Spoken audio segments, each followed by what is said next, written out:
Ako si Sileni. 22 taong gulang ako noon nang nangyari ang lahat ng bagay na hanggang ngayon ay hirap pa rin akong paniwalaan. Lumaki ako sa isang maliit at tahimik na baryo malapit sa Sierra Madre. Simple lang ang buhay namin doon. Tahimik sa umaga, puro huni ng ibon at tunog ng hangin sa mga puno. Sa gabi naman, sobrang dilim na halos hindi mo makita ang sarili mong kamay kapag lumabas ka ng bahay. Sanay na ang mga tao sa baryo sa mga kwentong tukol sa engkanto, lamang lupa at mga nilalang na hindi nakikita ng ordinaryong mata. Pero gaya ng karamihan sa mga kabataan noon, hindi ako naniniwala sa mga ganong bagay. Akala ko mga kwentong pampatakot lang iyon ng matatanda para hindi kami gumala sa gabi. Maaga akong naulila sa magulang kaya lumaki ako sa puder ng tiyahin kong si Pilar. Mabait naman siya pero mahigpit at seryoso sa buhay.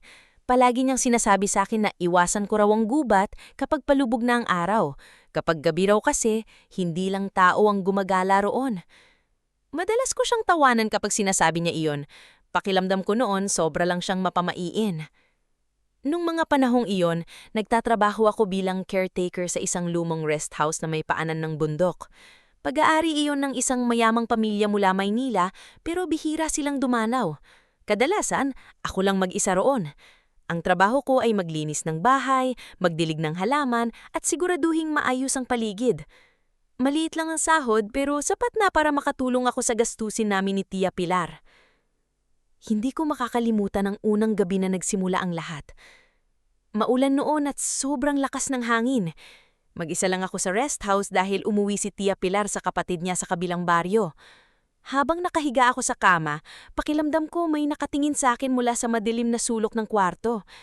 Hindi ko maipaliwanag pero parang may presensya sa paligid ko. Pinilit kong matulog kahit kinakabahan ako. At doon nagsimula ang panaginip.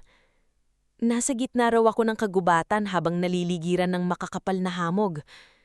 Tahimik ang paligid pero malinaw kong naririnig ang tibok ng puso ko. Maya-maya, may lalaking dahan-dahang lumapit sa akin mula sa likod ng mga puno. Hindi ko maiwasan ng maayos ang mukha niya dahil natatakpan ng animo, pero pakiramdam ko kilala ko siya. Hindi siya nagsasalita. Tinitigtigan niya lang ako habang dahan-dahan siyang lumalapit. Hindi ako makagalaw. Paglapit niya, naramdaman kong hinawakan niya ang pisngi ko ng sobrang lambing. Mainit ang palad niya kahit malamig ang paligid. Pagkatapos, marahan niya akong hinalikan sa noo. Bigla akong nagising ng hingal na hingal.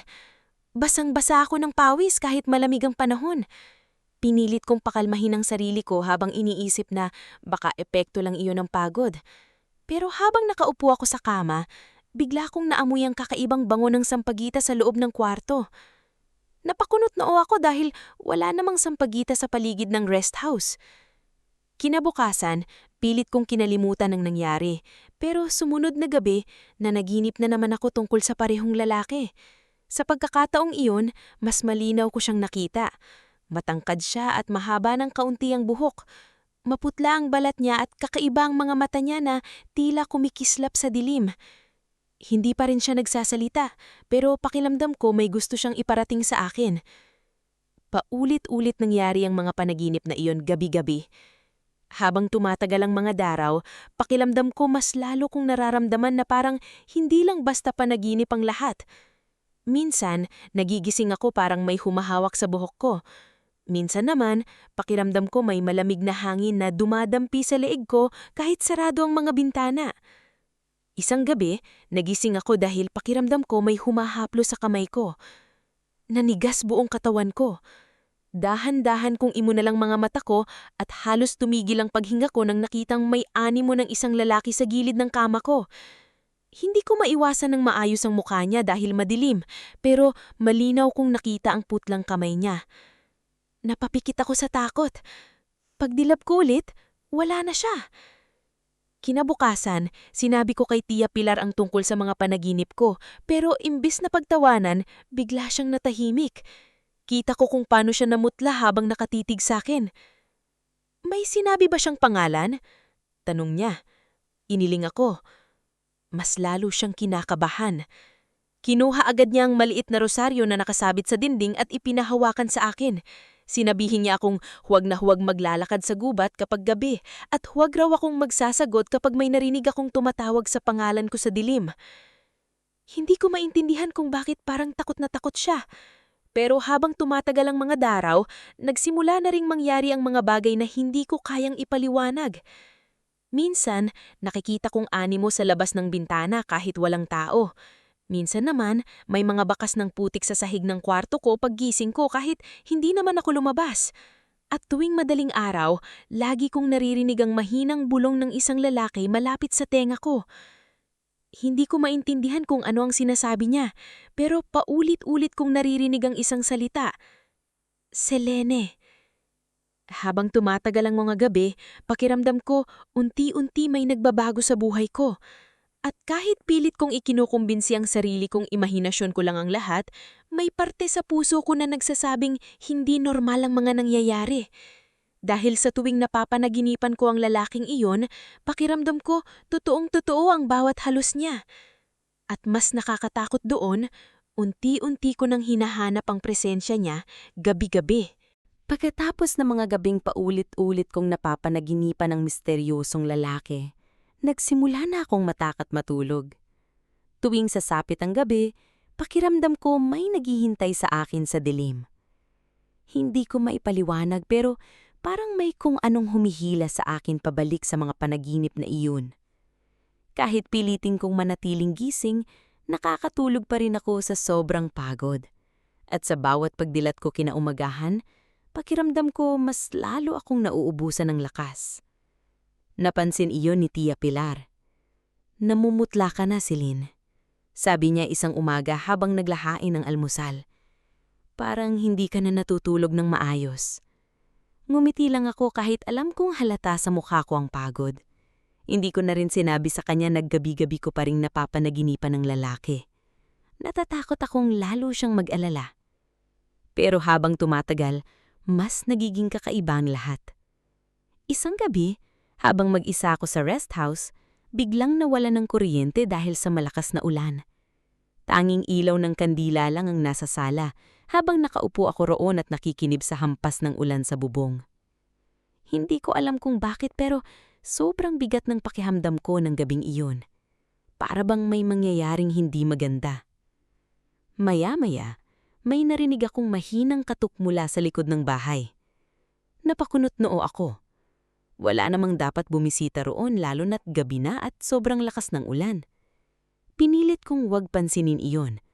Pero maya-maya, narinig ko na naman ang katok. Mas malakas na. Dahan-dahan akong tumayo habang mahigpit na hawak ang kandila. May tao po ba? Mahina akong tanong. Walang sumagot. Pakiramdam ko bumibilis ang tibok ng puso ko habang dahan-dahan akong lumalapit sa pintuan. Pagbukas ko, malakas na hangin agad ang sumalubong sa akin. Wala akong nakitang tao sa labas, puro ulan lang at dilim ng kagubatan. Akala ko wala lang iyon hanggang sa may naamoy akong mabangong sampagayta. Namlamig buong katawan ko. Parehong amoy iyon ang naaamoy ko tuwing napapanaginipan ko ang lalaking misteryoso. Mabilis kong isinara ang pinto at bumalik sa kwarto ko. Hindi na ako mapakali kaya nagdasal ako bago humiga. Pilit kong kinukumbinsi ang sarili kong normal lang ang lahat kahit alam kong hindi na talaga. Hindi ko manamalayan nakatulog ako. At muli, nakita ko na naman ang kagubatan sa panaginip ko. Pero sa pagkakataong iyon, mas malinaw na ang paligid. Nakita ko ang malalaking puno, makapal na hamog at liwanag ng buwan na tumatama sa lupa. At sa gitna ng lahat, nakatayo ang lalaking matagal ko nang nakapanaginipan. Mas malinaw ko na siyang nakita. Matangkad siya at nakasuot ng itim na damit na tila gawa sa usok. Mahaba ng bahagya ang buhok niya at sobrang puti ng balat niya. Pero ang pinaka hindi ko makakalimutan ay ang mga mata niya. Kulay gintong kumikislap sa dilim. Nakatingin lang siya sa akin habang unti-untiling lumalapit. Hindi ako makagalaw. Parang may pumipigil sa katawan ko habang papalapit siya ng papalapit. Pagharap niya sa akin, marahan niyang hinawakan ang mukha ko. Hindi malamig ang kamay niya gaya ng inaasahan ko. Mainit iyon. Halos parang totoong tao. Hindi ka dapat matakot sa akin. Mahina niyang sabi. Nanlaki mata ko. Iyon ang unang beses na nagsalita siya. Bago pa ako makasagot, marahan niyang inilapit ang mukha niya sa akin at hinalikan ko sa liig. Napabalikwas akong gumising. Hingal na hingal ako habang hawak ang leeg ko. At doon tuluyang nawala ang kulay ng mukha ko. Dahil may marka ng halik sa balat ko. Kitang-kita iyon sa ilalim ng ilaw ng buwan mula sa bintana. Hindi ako makapaniwala sa nakikita ko. Paulit-ulit kong kinuskos ang balat ko pero hindi nawawala ang marka. Para akong mababaliw habang nakatitig sa salamin. Kinabukasan, hindi ko na mapigilan ang sarili ko. Pumunta ako sa matandang albularyo sa kabilang baryo. Kilala siya ng mga tao bilang Aling Sabel, isang matandang babae na sinasabing maraming alam tungkol sa mga nilalang sa kagubatan. Pagdating ko sa kubo niya, para bang inaasahan akong dumating. Sa wakas, dumating ka na rin. Sabi niya habang nakatitig sa leeg ko. Kinilabutan ako. Hindi ko pa man sinasabi ang dahilan ng pagpunta ko, parang alam na niya agad. Pinapasok niya ako sa loob ng kubo at pinaupo malapit sa maliit na altar na puno ng kandila at tuyong halaman. Tahimik lang siya habang nakatitig sa marka sa liig ko. Maya-maya, napabuntong hininga siya. Minarkahan ka na niya. Ano pong ibig sabihin nun? Naninginig akong tanong. Tahimik siyang tumingin sa akin bago sumagot. May engkantong lalaki na sumusunod sa dugo ng pamilya ninyo sa loob ng maraming taon. Parang nawalan ako ng hangin.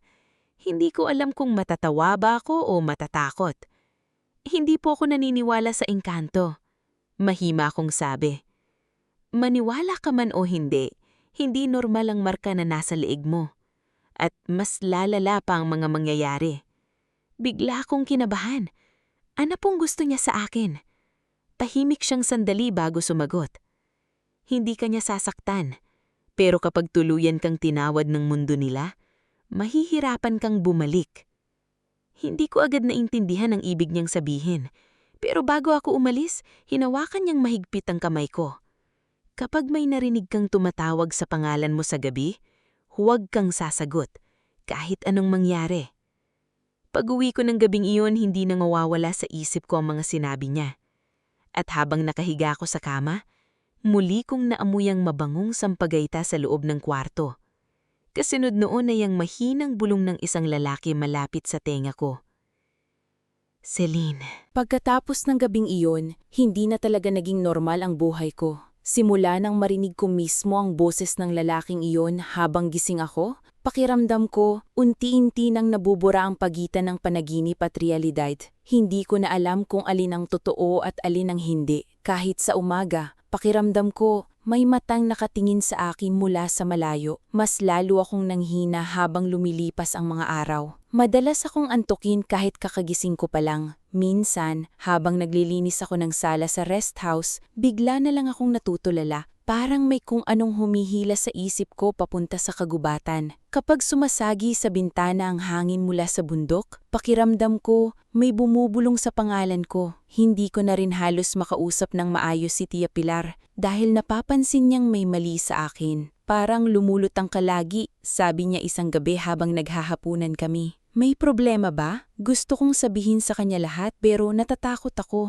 Pakiramdam ko kapag mas lalo kong binanggit ang tungkol sa lalaking iyon, mas lalo siyang magiging totoo. Kaya ngumiti lang ako at sinabing pagod lang ako sa trabaho. Pero alam kong hindi na simpleng pagod ang nararamdaman ko. Dahil gabi-gabi, mas nagiging malinaw ang mga panaginip ko. Hindi na lang basta kagubatan ang nakikita ko. Minsan, nakikita ko ang isang napakalaking lugar sa ilalim ng bundok. May ilog na kumikislap na parang pilak, mga punong may ginintong dahon, at mga bahay na tila gawa sa kristal. At sa tuwing naroroon ako, lagi kong kasama ang lalaking may gintong mata. Hindi pa rin na sinasabi ang pangalan niya, pero kakaiba ang pakiramdam ko kapag kasama ko siya sa panaginip. Imbis na matakot, parang payapa ako. Pakiramdam ko ligtas ako kapag nasa tabi niya. Isang gabi, Nanaginip ako na magkasama kaming naglalakad sa ilalim lang napakalaking puno habang maliwanag ang buwan sa itaas namin. Tahimik lang siya habang hawak ang kamay ko. Bakit mo ako pinupuntahan? Tanong ko sa kanya sa panaginip. Huminto siya sa paglalakad at tumingin sa akin. Dahil ikaw ang nakatakda. Mahinang sagot niya. Hindi ko maintindihan ang ibig niyang sabihin.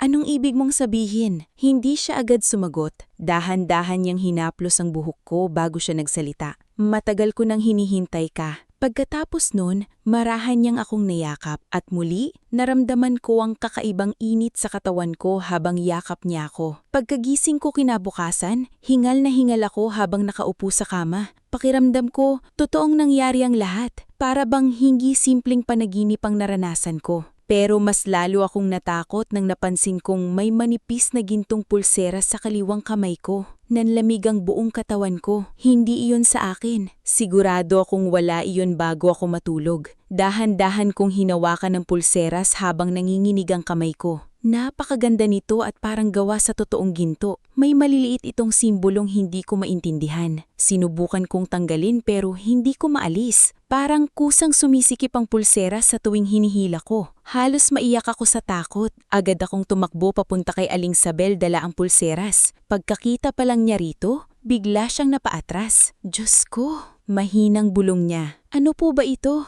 Iyak akong tanyong. Hinawakan niya ang pulseras pero mabilis din niyang binitawan na parang napaso. Tatak ito ng kasunduan. Sabi niya habang seryoso ang mukha. Anong kasunduan? Tahimik siyang sandali bago tumingin diretso sa akin. Kapag binigyan ka ng alhasa ng isang engkanto at sinuot mo yon, ibig sabihin, tinanggap ka na niya bilang kabyakan. Parang biglang umikot ang paligid ko. Anong ibig niyong sabihin? Hindi naman ako pumayag. Hindi lahat ng kasunduan sa mundo nila kailangang sabihin ng malakas. Sagot niya. Pakiramdam ko mababaliw na ako sa mga naririnig ko. Paulit-ulit kong sinubukang tanggalin ng pulseras pero ayaw talaga nitong matanggal. May paraan po bang alisin ito? Nanginginig akong tanong. Tahimik na umiling si Aling Sabel. Kapag tuluyan ka ng tinanggap ng isang nilalang mula sa mundo nila, mahirap nang putulin ang koneksyon. Pag uwi ko, hindi ko na mapigilan ang sarili kong umiyak. Pakiramdam ko, unti-unti nang nawawala sa akin ang normal kong buhay. Hindi ko alam kung bakit ako. Wala naman akong ginagawang masama sa kahit sino. Kinagabihan, mas lalo akong hindi makapali. Habang nakahiga ako, pakiramdam ko may tao sa loob ng kwarto kahit wala naman akong nakikita. Biglang gumalaw ang kortina kahit sarado ang bingkana. At muli,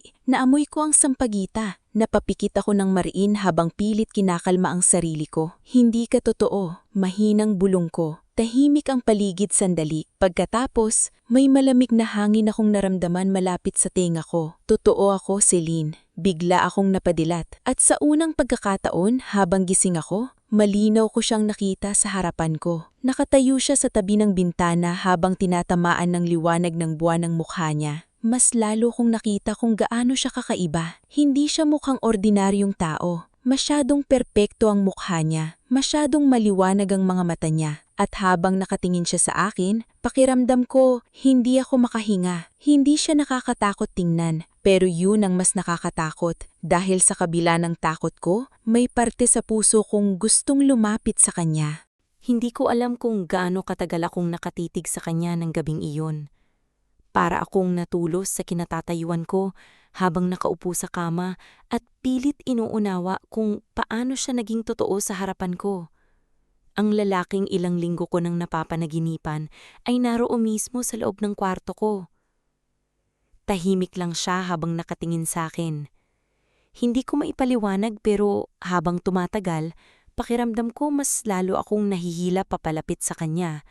Para bang may kung anong kakaibang koneksyon sa pagitan naming dalawa. Paano ka nakakapasok dito? Naninginig kong tanong. Hindi siya agad sumagot. Dahan-dahan lang siyang lumapit habang hindi inaalis ang tingin sa akin. Hindi mo masasabi sa akin kung anong dapat kong maramdaman. Halos mapasigaw kong sagot habang mabilis na umatras sa headboard ng kama. Ano ka ba talaga? Sandali siyang natahimik. Pagkatapos, marahan siyang ngumiti. Hindi nakakatakot ang ngiti niya pero may lungkot doon na hindi ko maintindihan. Matagal ko nang hinahanap, Celine.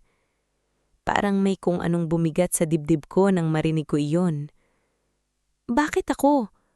Tanong ko, pero imbes na sumagot, tinaas lang niya ang kamay niya at marahang itinuro ang gintong pulsera sa kamay ko. Magkadugtong na tayo.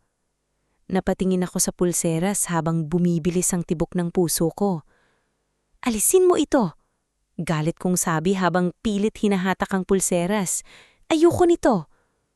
Sa unang pagkakataon, tila nasaktan ang ekspresyon sa mukha niya. Hindi ko gustong saktan ka, mahina niyang sabi. Pero sinisira mo ang buhay ko.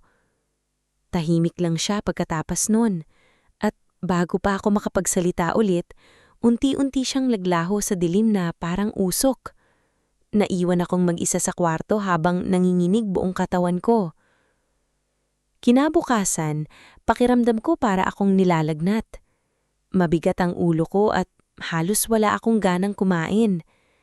Pinilit kong magtrabaho sa rest house pero halos hindi ako makatayo ng maayos dahil sa hilo. Umuwi ka na muna, sabi ng mayordoma ng rest house nang makita niya akong muntik ng matumba habang nagwawalis. Pagdating ko sa bahay, agad akong nahiga. Akala ko simpleng sakit lang iyon pero habang tumatagal ang mga araw, mas lalo akong nanghihina. Madalas din akong nasusuka tuwing umaga.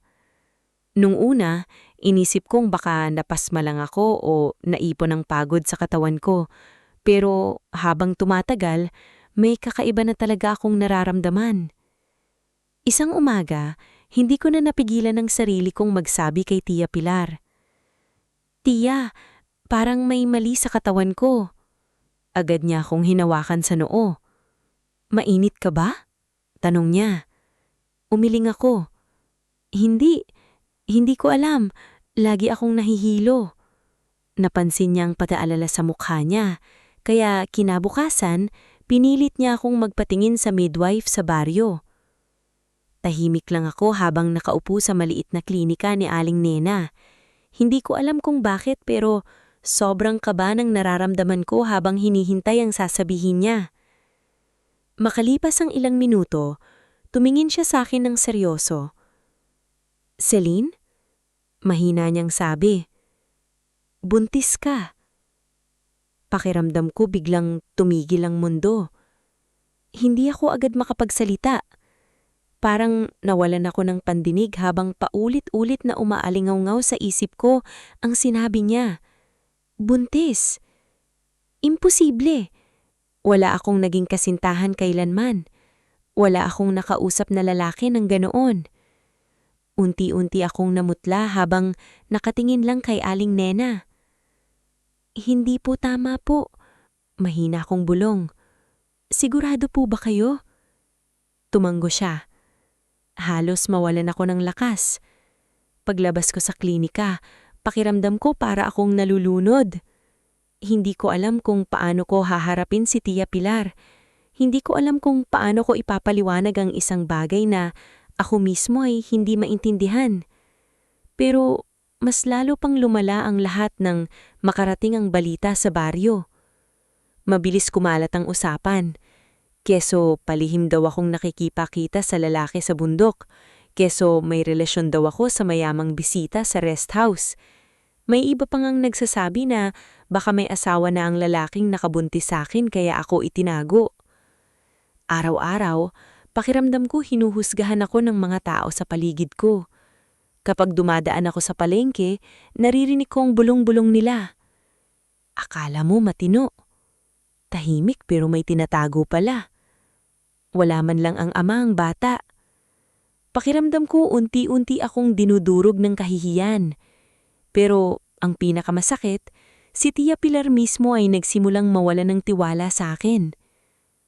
Sabihin mo nga sa akin ang totoo. Iniiyak niyang sigaw habang nasa sala kami isang gabi.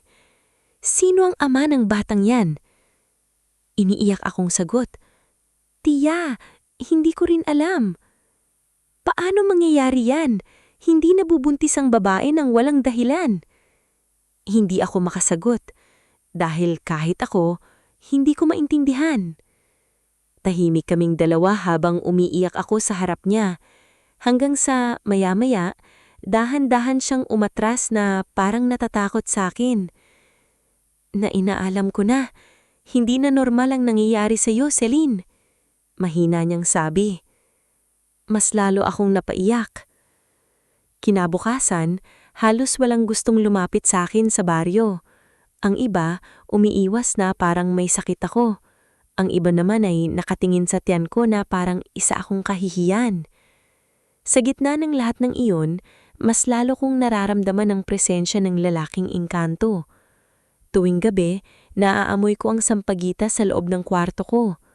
Minsan, nagigising akong parang may humahalop sa tiyan ko ng marahan.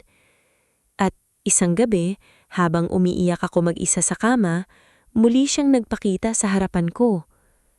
Tahimik lang siyang nakatingin sa akin habang tumutulo ang luha ko. Ginulo mo ang buhay ko, mahina akong sabi habang umiiyak. Hindi ko siya nagsalita agad. Dahan-dahan siyang lumapit hanggang sa marahan niyang hinawakan ng tiyan ko. At doon ko unang nakita ang kakaibang lungkot sa mga mata niya. Hindi ko hahayaang may mangyari sa inyo. Bulhong niya. Napatingin ako sa kanya habang bumibilis ang tibok ng puso ko. At sino ka para sabihin yan? Tahimik siya sandali bago tuluyang sumalita. Ako ang ama ng batang dinadala mo. Parang nawalan ako ng hangin matapos kong marinig ang sinabi niya. Nakatingin lang ako sa kanya habang unti-unting nanlalamig ang buong katawan ko. Hindi ko alam kung ano ang mas matimbang sa nararamdaman ko noon. Takot? Galit? O pagkalito? Anong sinabi mo? Mahina pero nanginginig kong tanong. Tahimik lang siyang nakatingin sa akin. Kita ko sa mga mata niya na seryoso siya. Walang bahid ng biro o panluloko sa mukha niya. Ako ang ama ng batang dinadala mo. Ulit niya. Mabilis akong umatras habang hawak ang tiyan ko. Hindi posible yan. Halos pabulong kong sabi habang umiiyak. Hindi ito normal. Hindi talaga. Sagot niya ng mahinahon. Mas lalo akong natakot dahil parang tanggap na tanggap niya ang lahat ng nangyayari. Habang ako, pakiramdam ko tuluyan ng nawawasak ang dating simpleng buhay ko. Anong ginawa mo sa akin? Galit kong tanong. Bakit ako? Bakit mo ako ginulo? Tahimik siya sandali bago marahang lumapit. Ayaw kitang saktan, Celine. Pero nasisira ng buhay ko. Umiyak kong sigaw. Lahat sila hinuhusgahan ako, kahit ako hindi ko maintindihan kung anong nangyayari. Napayo ko siya na parang nasasaktan din sa mga salita ko. Maya-maya, dahan-dahan siyang nagsalita. Kaylum. Napakunot niyo ako. Ano? Yun ang pangalan ko. Tahimik akong nakatingin sa kanya habang pilit inuunawa ang lahat. Isa akong engkanto. Dugtong niya. Kahit inaasahan ko na ang sagot na yun dahil sa mga sinabi ni Aling Sabel, iba pa rin pala kapag narinig mo mismo mula sa kanya. Para akong binagsakan ng mabigat na bato sa dibdib. Hindi ako maniwala na ang mga kwentong naririnig ko lang noon sa mga matatanda ay totoong umiiral. Hindi maaari, mahinang kong sabi. Alam kong mahirap paniwalaan. Hindi lang mahirap paniwalaan, sinagot ko habang umiiyak. Imposible. Tahimik lang siya habang pinagmamasdan ako. Sa unang pagkakataon, mas malinaw ko siyang nakita dahil tinatamaan siya ng liwanag ng buwan mula sa bintana. Napakaganda ng mukha niya pero hindi normal. Masyadong perpekto ang features niya para maging ordinaryong tao. At habang nakatingin siya sa akin gamit ang mga gintong mata niya, pakiramdam ko parang may kung anong humihila sa puso ko papalapit sa kanya kahit natatakot ako. Hindi ko ginustong mangyari ito sa ganitong paraan. Mahinang sabi niya. Anong gusto mong mangyari? Galit kong tanong. Protektahan ka. Napatawa ko ng mapait. Protektahan? Simula nang dumating ka sa buhay ko, puro takot at gulo na lang ang nararanasan ko. Hindi siya sumagot agad. Sa halip, dahan-dahan niyang tinaas ang kamay niya at itinuro ang bintana. May mga bagay sa mundong ito na hindi nakikita ng mga tao, sabi niya. At ngayon, nagsisimula ka nang makita ang mga iyon. Napatingin ako sa bintana. Noong una, wala akong makita kundi dilim ng kagubatan. Pero maya-maya, parang may mga animong gumagalaw sa pagitan ng mga puno. Nanlamig buong katawan ko. May mga matang kumikislap sa dilim. Mabilis akong napaatras.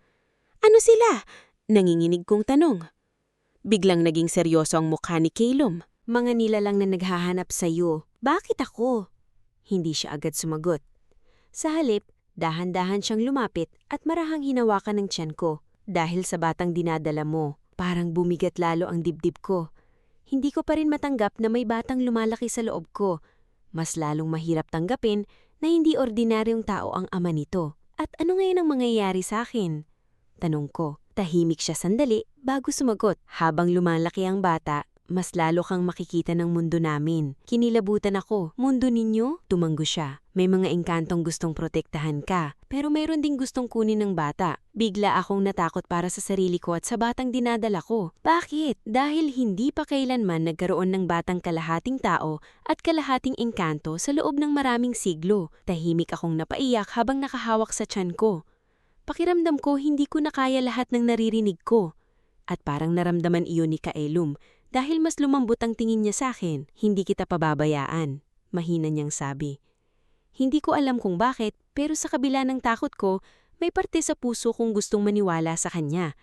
Pero bago pa ako makapagsalita, biglang umihip ng malakas ang hangin sa labas, kasabay noon ng malakas na tahol ng mga aso sa baryo. Biglang napatingin si Calum sa bintana. Nag-iba ang ekspresyon niya. Para siyang alerto sa kung anong nasa labas. May problema ba? Kinakabahan kong tanong. Hindi siya sumagot agad. Maya-maya, bigla kong naringe ang mga yabag sa labas ng bahay. Mabibigat na yabag na parang maraming taong naglalakad sa paligid. Pero kakaiba ang tunog. Hindi normal. Parang may humahagod na kuko sa lupa. Unti-unting bumilis tibok ng puso ko habang napapahigpit ang hawak ko sa kumot. Calum! Mahina akong tawag. Biglang lumiwanag ng bahagya ang mga mata niya. Manatili ka rito. Pagkatapos noon, mabilis siyang tumingin sa pinto habang tila may pinakikinggan. At doon ko unang nakita ang totoong pagbabago sa kanya. Unti-unting may lumitaw na maiitim na marka sa balat niya na tila gumagalaw na parang usok. Mas lalong kumislap ang gintong mata niya habang lumalakas ang hangin sa loob ng kwarto. Halos mawalan ako ng paghinga habang nakatingin sa kanya. Hindi na siya mukhang tao. At sa labas ng bahay, mas lalo kong narinig ang mahinang ungol ng mga nilalang na hindi ko nakikita sa dilim. Nanigas ako sa kinatatayuan ko habang nakatingin kay Calum. Hindi ko alam kung ano ang mas nakakatakot noon. Ang mga ungol sa labas ng bahay o ang pagbabago sa anyo niya sa harapan ko. Ang mga maiitim na marka sa balat niya ay tila buhay na gumagapang sa leeg at mga braso niya habang unti-unting lumiliwanag ang gintong mata niya sa dilim ng kwarto. Hindi na siya mukhang ordinaryong tao. Pero sa kabila noon, hindi ko mararamdaman na sasaktan niya ako. Mas nangingibabaw pa rin ng pakiramdam na gusto niya akong protektahan. Salin, mahina pero seryoso niyang sabi habang nakatingin sa pinto. Ano man ang marinig mo mamaya, huwag kang lalabas. Nanginginig akong tumanggo. Maya-maya muling narinig ang mabibigat na yabag sa paligid ng bahay. Kasunod noon ang mahinang kalusko sa bubong na parang may mga gumagapang sa itaas. Biglang nagsimulang umiyak ang mga aso sa baryo. Pakiramdam ko nang lalamig ang dugo ko habang mas humihigpit ang yakap ko sa sarili ko. Ano sila?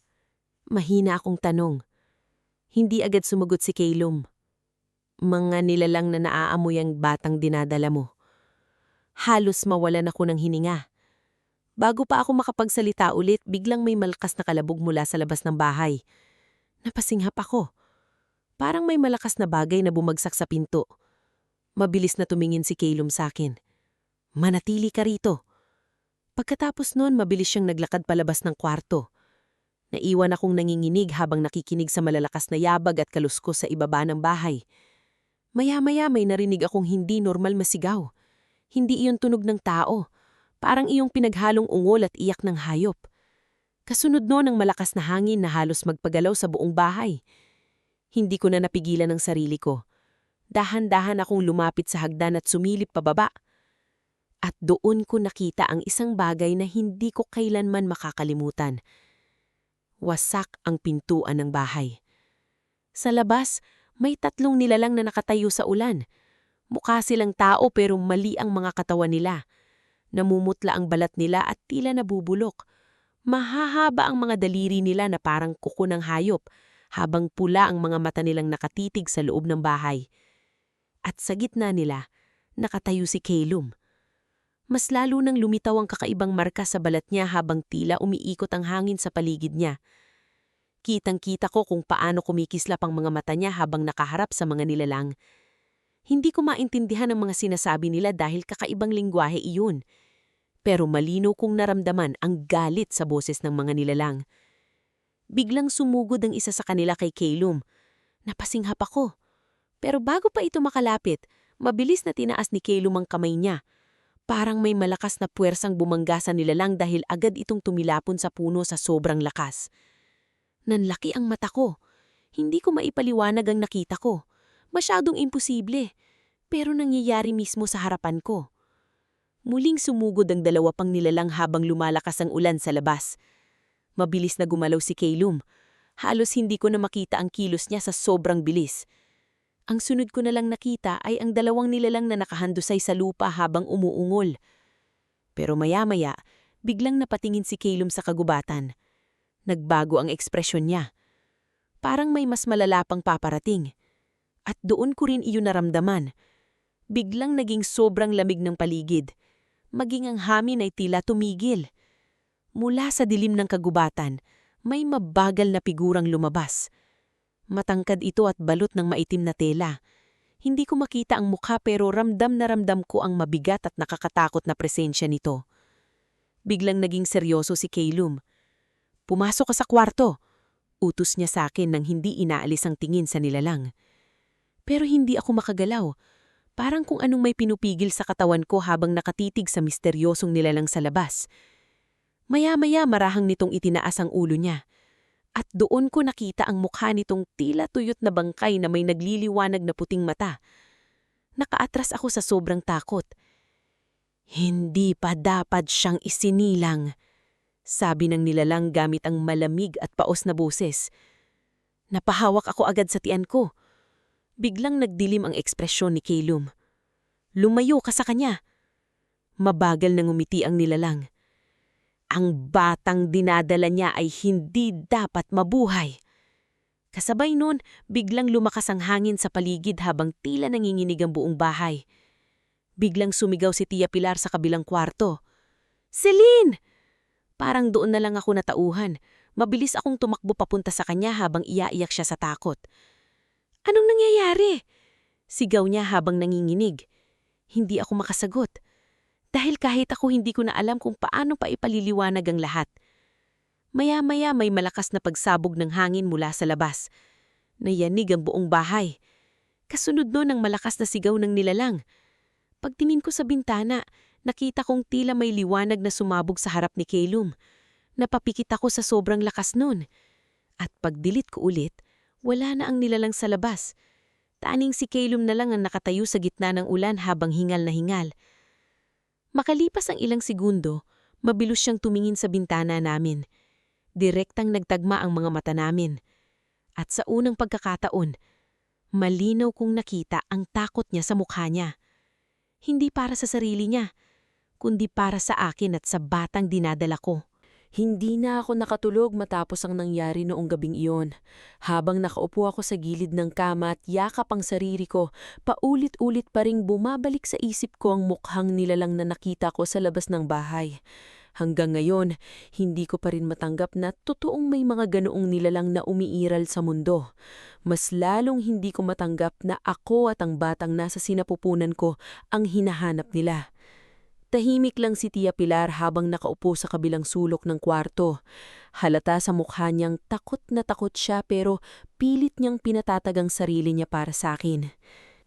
"Celine," mahina niyang tawag. Napatingin ako sa kanya. "Ano?" "Matagal nang may mga kwento tungkol sa pamilya natin," sabi niya habang nanginginig ang boses. "Akala ko noon kwento lang yun ng lola mo." Napakunot noo ako. "Anong kwento?" Tahimik siya sandali bago nagsalita. "Noong bata pa ako, may sinabi ang lola mo na minsan daw may niligtas na engkanto ang isa nating ninuno sa bundok. Simula raw noon, nagkaroon ng koneksyon ng dugo natin sa mundo nila. Parang may malamig na tubig na bumuho sa katawan ko habang nakikinig. Bakit ngayon lang ninyo sinabi sa akin? Dahil hindi kami naniwala, sagot niya habang naiiyak. Akala namin pamahiin lang. Napayuko ako habang mahigpit na hawak ang tiyan ko. Sa totoo lang, gusto kong magalit. Gusto kong sisihin ng lahat kung bakit ako napunta sa sitwasyong ito. Pero habang tumatagal, mas lalo kong nararamdaman na parang matagal nang nakatadda ang lahat. Maya-maya, may mahinang katok mula sa bintana. Nanigas agad kami ni Tia Pilar. Bibilis akong napatingin sa kurtina habang bumibilis ang tibok ng puso ko. Kasunod noon ng mabangong amoy ng sampagita. Hindi ko na kailangang hulaan kung sino iyon. Dahan-dahan akong tumayo at lumapit sa bintana habang natatakot si Tia Pilar sa likod ko. Pagbukas ko ng kurtina, nakita ko si Kaleom na nakatayo sa labas habang basa ng ulan. Kahit madilim, kitang-kita ko ang pagod sa mukha niya. At sa unang pagkakataon, mukhang sugatan siya. May maitim na marka sa leeg niya na tila paso. Agad akong kinabahan. "Anong nangyari sa'yo?" Hindi ko napigilang tanong. Tahimik siyang nakatingin sa akin bago nagsalita. "Kailangan mong sumama sa akin." Napaatras agad ako. "Ano?" "Hindi ka naligtas dito." Naramdaman kong natakot si Tia Pilar sa likod ko. "Hindi siya sasama sa'yo," sigaw niya. Tahimik lang si Kaleom habang nakatingin sa akin. Mas marami pa silang darating. At habang lumalaki ang bata, mas lalo siyang maaamoy ng mga nilalang sa pagitan ng dalawang mundo. Napahawak agad sa tiyan ko. Pakiramdam ko, lalo akong nahihirapang huminga habang iniisip ang lahat. Ano ba talagang meron sa batang ito? Nanginginig akong tanong. Tahimik siya sandali bago sumagot. Ang batang dinadala mo ang maaaring maging tulay ng mundo ng tao at mundo ng engkanto.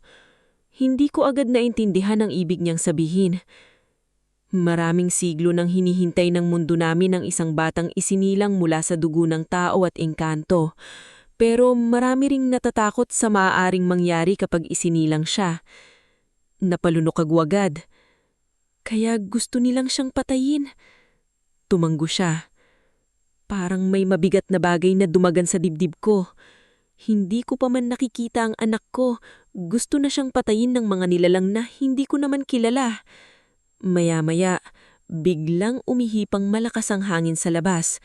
Kasunod nun, ang sabay-sabay na pag-iyak ng mga aso sa baryo. Biglang nag-iba ang ekspresyon ni Kaleom. Dumating na sila. Nanlamig buong katawan ko. Maya-maya, nagsimula kaming makarinig ng sigawan mula sa labas ng bahay. May mga tao sa baryo na nagsisigawan habang nagkakagulo. May mga anino sa kalsada. Diyos ko po! Magsarakyo ng pinto! Nanginginig akong lumapit sa bintana. At doon ko nakita ang kaguluhan sa baryo. May mga maiitim na nilalang na mabilis na gumagalaw sa pagitan ng mga bahay. Hindi sila normal na tao. Ang iba'y gumagapang sa bubong habang ang iba naman ay naglalakad ng baluktutang katawan. Nagsisigawan at nagtatakbuhan ng mga tao. Mabilis akong napaatras habang nanghinginig. Hindi! Mahinang bulbol. Biglang tumingin si Kaleom sa akin. Kailangan na nating umalis. Hindi ko kayang iwan si Tia Pilar. Tahimik siyang lumapit sa akin. Kapag nanatili ka rito, mas maraming tao ang mamamatay. Napaiyak ako habang nakatingin sa kaguluhan sa labas. At bago pa ako makapagdesisyon, biglang may malakas na sigaw mula sa kalsada. Kasunod nun, ang tunog ng salamin na nababasag. Mabilis na patingin si Kaleom sa labas habang mas lalong lumiliwanag ang mga mata niya. Maya-maya, biglang may nilalang na tumalon papunta sa bintana namin. Napasingap si Tia Pilar. Pero bago pa makapasok ang nilalang, mabilis na humarang si Kaleom. At doon ko unang nasilayan ng buo ang totoong anyo niya. Biglang kumalat ang mga maiitim na marka sa buong katawan niya habang tila umiikot ang hangin sa paligid niya. Mas lalo pang kumislap ang gintong mata niya habang humaba ang mga kuko niya na parang gawa sa liwanag. Isang malakas na sigaw ang lumabas sa bibig ng nilalang nang hawakan ito ng kaleyom sa leeg at hihagis palabas ng bahay. Nanginginig akong napaatras habang nakatingin sa kanya. Hindi siya tao. Isa siyang nilalang na mas makapangyarihan kesa sa kahit anong naiisip ko noon. Pero sa kabila ng nakakatakot niyang anyo, hindi siya lumalapit sa akin para saktan ako. Hang sahip, mabilis siyang lumingon sa akin habang seryoso ang mukha. "Celine," mahina pero matatag niyang sabi, "kailangan mo nang magtiwala sa akin." Hindi ko alam kung paano ako nakapagdesisyon ng gabing iyon. Ang tanging malinaw lang sa isip ko ay ang takot. Takot para sa sarili ko, para kay Tia Pilar, at higit sa lahat, para sa batang nasa sinapupunan ko. Habang nagkakagulo ang buong baryo sa labas at naririnig ko ang sigawan ng mga tao, pakiramdam ko unti-unti nang gumuho ang mundong nakasanayan ko. Tahimik akong nakatingin kay Kalium habang mabilis ang paghinga ko. Sa unang pagkakataon, hindi ko na siya nakikita bilang simpleng nilalang sa panaginip ko. Nakikita ko na siya bilang isang bagay na totoong umiiral. Isang nilalang na kayang lumaban sa mga halimaw na hindi ko alam na totoo pala. At sa kabila ng lahat, siya lang yung natitirang taong gusto kong protektahan. Napapikit ako ng mariin bago ako tuluyang tumanggo. "Sasama ako sa'yo," mahina akong sabi. Kitang-kita ko ang bahagyang pagluwag ng ekspresyon niya. Pero agad ding napalitan iyon ng seryosong tingin nang muli kaming makarinig ng malalakas na sigawan mula sa labas. Mabilis siyang lumapit sa akin. "Kailangan nating umalis ngayon din." Napatingin ako kay Tia Pilar na umiiyak habang hawak ang rosaryo niya. "Anong mangyayari sa inyo?" Nanginginig kong tanong. Mabilis na umiling si Kalium. "Kapag nawala ka rito, aalis din sila." Ayaw ko man, wala akong ibang pagpipilian kundi maniwala sa kanya. Lumapit ako kay Tia Pilar at yinakap siya ng mahigpit. Halos hindi niya ako mabitawan habang umiiyak siya. "Mag-iingat ka," mahina niyang sabi habang hinahaplos ang buhok ko. "At kung sakaling hindi ka na makabalik?" "Babalik ako," mabilis kong sagot kahit hindi ako sigurado. Pero sa totoo lang, pakiramdam ko noon may parte ng sarili kong alam na hindi na muling magiging normal ang buhay ko pagkatapos ng gabing iyon. Mabilis kaming lumabas ni Kalium sa likod ng bahay habang madilim pa rin ang paligid. Basa ng ulan ang buong baryo at makikita sa malayo ang mga taong nagtatakbuhan sa takot. Mas lalo akong napalapit kay Kalium nang makarinig kami ng kakaibang ungol mula sa likod ng isang bahay. Mabilis niyang hinila ako palapit sa kanya.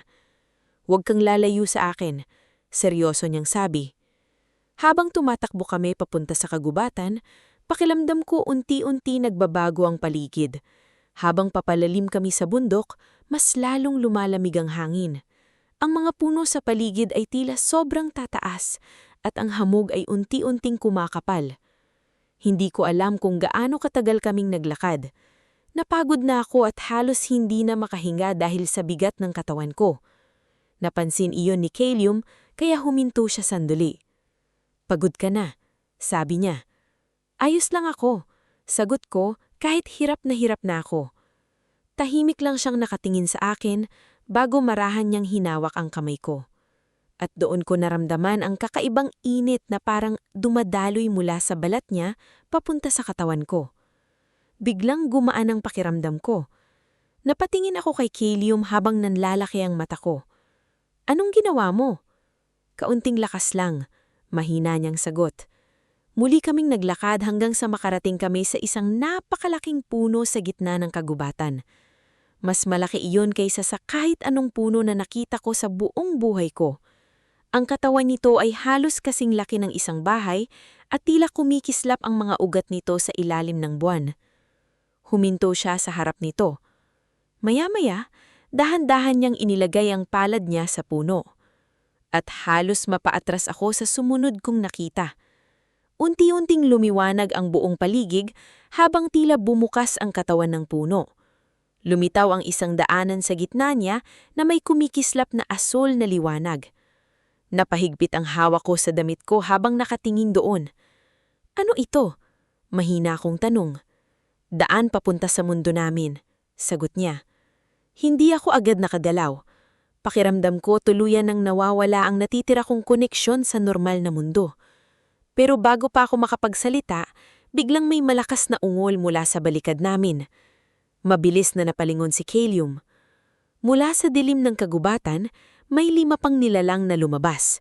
Pareho sila ng mga nilalang na umatake sa baryo, pero mas malalaki at mas nakakatakot. Mas mapula ang mga mata nila habang nakatitig sa tiyan ko. Biglang humarang si Kalium sa harapan ko. "Pumasok ka na," seryoso niyang sabi. "Pero ikaw, ngayon na, Celine." Hindi ko na siya pinagtalunan. Mabilis akong umatras papunta sa maliwanag na daanan habang naririnig ko ang mabibigat na yabag ng mga nilalang. At bago ako tuluyang makapasok, nakita kong muling nagbago ang anyo ni Kalium. Mas lalong lumiwanag ang mga marka sa balat niya habang tila umiikot ang hangin sa paligid niya. Ang gintong mata niya ay halos parang apoy sa dilim. Kasunod nun, ang malakas na sigaw ng isa sa mga nilalang habang sabay-sabay silang sumugod kay Kalium. Napapikit ako sa takot. At nang muli akong dumilat, nasa ibang lugar na ako. Halos mawalan ako ng hininga habang nakatingin sa paligid. Wala na ang madilim na kagubatan. Sa harapan ko, may napakalawak na lugar na tila gawa ng liwanag at hamog. Ang ilog ay kumikislap parang pilak, habang ang mga puno ay may gintong dahon na dahan-dahang nahuhulog sa hangin. Sa malayo, may mga malalaking istruktura na tila gawa ng kristal at bato. At sa unang pagkakataon, tuluyan kong naunawaan na totoo ang mundo ng mga engkanto. Pero habang nakatayo ako doon, may malamig akong naramdaman mula sa balikat ko. Maya-maya, may mga matang nakatingin sa akin mula sa dilim ng kagubatan sa bagong mundong iyon. At ramdam kong hindi lahat ng nilalang doon ay masayang makita ako. Hindi ko maipaliwanag ang pakiramdam habang nakatayo ako sa mundo ng mga engkanto. Para akong nasa panaginip pero mas malinaw, mas totoo at mas nakakatakot. Habang nakatingin ako sa mga punong may gintong dahon at sa ilog na tila gawa sa liwanag, pakiramdam ko tuluyan ko nang iniwan ang dating buhay ko bilang simpleng babae mula sa baryo. Pero hindi nagtagal ang pagkamangha ko, dahil habang nakatayo ako roon, unti-unti kong naramdaman ang malamig na tingin ng mga nilalang sa paligid. Mula sa pagitan ng mga puno, may mga figurang lumalabas habang tahimik akong pinagmamasdan. Mukha silang tao pero halatang hindi ordinaryo. Ang iba ay may maputlang mata, habang ang iba naman ay may kakaibang marka sa balat na tila kumitislap sa ilalim ng liwanag ng buwan. At lahat sila ay nakatingin sa tiyan ko. Hindi ko na malayang napapaatras na pala ako dahil sa kaba. Maya-maya, mabilis na lumabas si Caleb mula sa maliwanag na daanan sa likod ko. Kita sa mukha niya ang pagod, habang may ilang sugat sa braso niya na tila paso. Agad siyang lumapit sa akin. "Ayos ka lang ba?" tanong niya. Tahimik akong tumanggo pero hindi ko maalis ang tingin sa mga nilalang sa paligid. Napansin niya iyon kaya mabilis siyang humarap sa kanila.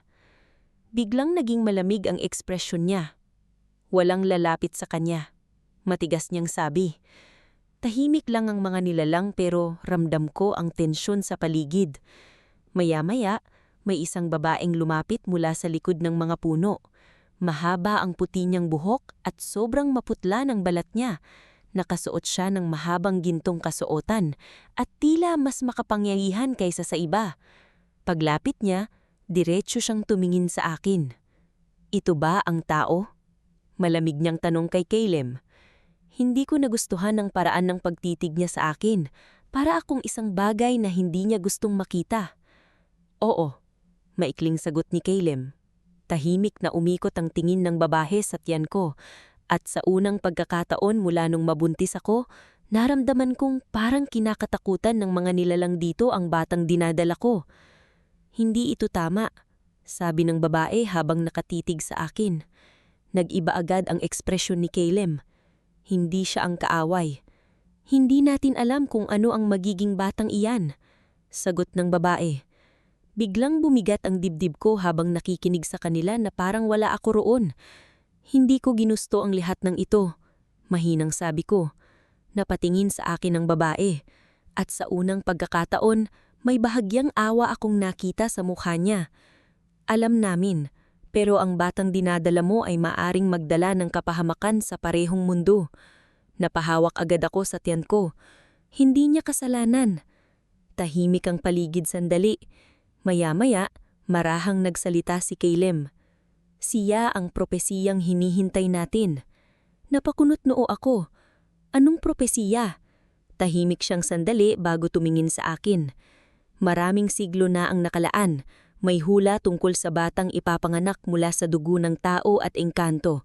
Isang batang kayang pagsamahin ang dalawang mundo. Halos mawalan ako ng hininga habang nakikinig. Pero bakit gusto siyang patayin ng iba? Dahil hindi lahat ay naniniwalang magdadala siya ng kapayapaan. Sagot ng babaeng engkanto. Marami ang naniniwalang siya ang magiging dahilan ng pagbagsak ng aming mundo. Napapikit ako habang pilit pinapakalma ang sarili ko. Pakiramdam ko sobrang bigat ng lahat para sa akin. Isa lang akong ordinaryong babae noon. Hindi ko ginustong mapasama sa gulong ito. Pero habang tumatagal, mas lalo kong naiintindihan na hindi na simpleng buhay ang babalikan ko. Maya-maya, bigla akong nakaramdam ng matinding sakit sa tiyan. Napasinghap ako habang mabilis na napahawak sa katawan ko. Agad akong sinalo ni Caleb. Celine! Pakiramdam ko may mainit na enerhiyang umiikot sa loob ng katawan ko habang bumibilis ang tibok ng puso ko. Unti-unting nagliwanag ang gintong pulsera sa kamay ko. Biglang nagkatinginan ng mga engkanto sa paligid habang tila natatakot. Hindi pa dapat, bulog ng babaeng engkanto. Mas lalo akong napangiwi sa sakit. Parang may kung anong malakas na enerhiyang gustong kumawala sa tiyan ko. At maya-maya, biglang umihip ng sobrang lakas ang hangin sa buong paligid. Nagsimulang manginig ang lupa.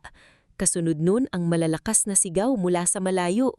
Mabilis na tumingin ng mga engkanto sa direksyon ng kagubatan. At doon ko nakita ang daan-daang maiitim na nilalang na mabilis na papalapit sa lugar namin. Nanlamig buong katawan ko. Mas marami sila kaysa sa nakita ko sa baryo. Ang iba ay may pakpak na parang panik, habang ang iba naman ay gumagapang sa lupa na parang halimaw. Biglang nag-iba ang ekspresyon ng mga engkanto sa paligid. Nasundan nila tayo, sabi ng isa. Agad akong hinawakan ni Caleb. Kailangan kitang maitago. Pero bago pa kami makagalaw, biglang may malakas na sigaw mula sa kalangitan.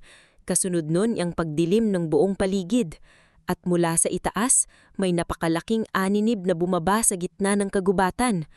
Halos mawalan ako ng hininga nang nakita ko ang nilalang na iyon.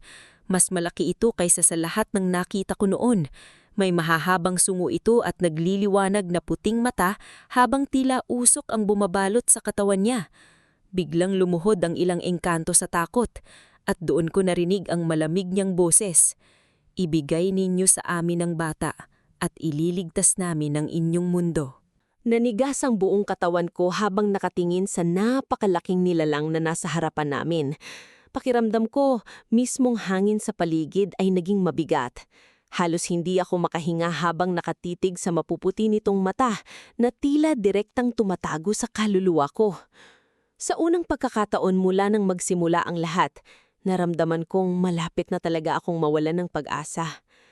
Mas lalong humigpit ang hawak ni Caleb sa akin habang nakaharang siya sa harapan ko. Hindi ninyo siya makukuha, malamig niyang sabi. Alingaw-ngaw ang mababang tawa ng nilalang sa buong kagubatan. Handa ka bang isakripisyo ang sarili mong kaharian para sa isang tao? Tanong nito. Tahimik lang si Caleb pero ramdam ko ang galit sa katawan niya habang mas lalong lumiwanag ang mga marka sa balat niya.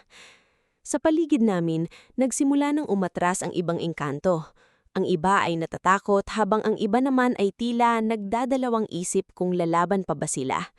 At doon ko naintindihan ang sinabi ng babaeng engkantong nakilala ko kanina. Hindi lahat ng nilalang dito ay handang protektahan ako at ang batang dinadala ko. May ilan sa kanila na mas gustong ibigay na lang kami para matapos ang gulo. Maya-maya, muli akong inatake ng matinding sakit sa tiyan. Napasinghap ako habang napaluhod sa lupa. Celine! Mabilis na tawag ni Caleb habang sinasalo ako. Pakiramdam ko parang may apoy na umiikot sa loob ng katawan ko. Habang humihinga ako ng mabilis, napansin kong nagsisimulang lumiwanag ang paligid namin. Unti-unting kumikislap ang tiyan ko. Napaatras ang ilang engkanto habang takot na nakatingin sa akin. "Hindi!" bulong ng isa. Mas lalo pang lumakas ang hangin sa buong paligid habang tila nanginginig ang lupa sa ilalim namin. Kasabay nun ang malakas na sigaw ng mga maiitim na nilalang habang sabay-sabay silang sumugod. At doon nagsimula ang labanan. Biglang kumalat ang liwanag sa paligid habang sumugod ang mga engkanto para harangin ang mga nilalang. Narinig ko ang sigawan, malalakas na pagsabog ng enerhiya at tunog ng mga puno na nababali habang naglalaban ng dalawang panig. Pero sa gitna ng lahat ng yon, ang taning iniisip ko ay ang batang nasa tiyan ko. Pakiramdam ko may kung anong gustong kumawala mula sa loob ko. Mas lalo akong napasigaw nang biglang kumislap ng malakas ang gintong pulsera sa kamay ko. At kasunod nun, may kakaibang liwanag na bumalot sa buong katawan ko. Halos hindi ko na marinig ang ingay sa paligid. Parang biglang bumagal ang oras. Habang nakapikip ako dahil sa sakit, naramdaman kong may mainit na kamay na humawak sa mukha ko. Pagmulat ko, nakita ko si Caleb na nakaluhod sa harapan ko habang puno ng pag-aalala ang mukha niya. "Celine, tumingin ka sa akin." Nanginginig akong huminga habang umiiyak. "Hindi ko na kaya." "Konti na lang," mahinang sabi habang hinahawakan niya ang kamay ko. "Lumalaban ang anak natin." Napaiyak ako lalo nang marinig ko yon. Sa unang pagkakataon, hindi ko na naramdaman ang takot para sa bata. Sa halip, bigla kong naramdaman ang matinding pagnanais na protektahan siya kahit anong mangyari. Maya-maya, muli akong inatake ng matinding sakit sa tiyan.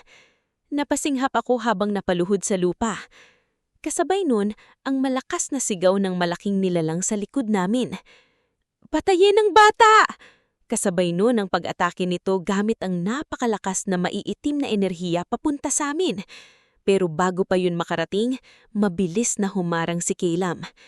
Isang malakas na pagsabog ng liwanag ang sumabog sa paligid. Napapikit ako habang yumanig ang buong kagubatan. At doon ko naramdaman ang pinakamalakas na sakit sa buong buhay ko. Napahigpit ko ang hawak kay Caleb habang napapasigaw ako. Pagkatapos nun, biglang tumigil ang lahat. Tumigil ang hangin. Tumigil ang labanan. At sa gitna ng katahimikan, narinig ko ang mahinang iyak ng isang sanggol. Unti-unti kong iminulat ang mga mata ko habang hingal na hingal ako. At doon ko nakita si Caleb na hawak ang isang maliit na sanggol na balot ng gintong liwanag. Halos mawalan ako ng hininga habang nakatingin doon. "Ang anak natin!" Mahinang bulong ko habang tumutulo ang luha ko. Dahan-dahang inabot ni Caleb ang sanggol sa akin. At nang mahawakan ko siya, biglang kumalat ang napakalakas na liwanag sa buong kagubatan. Napasinghap ang lahat ng nilalang sa paligid.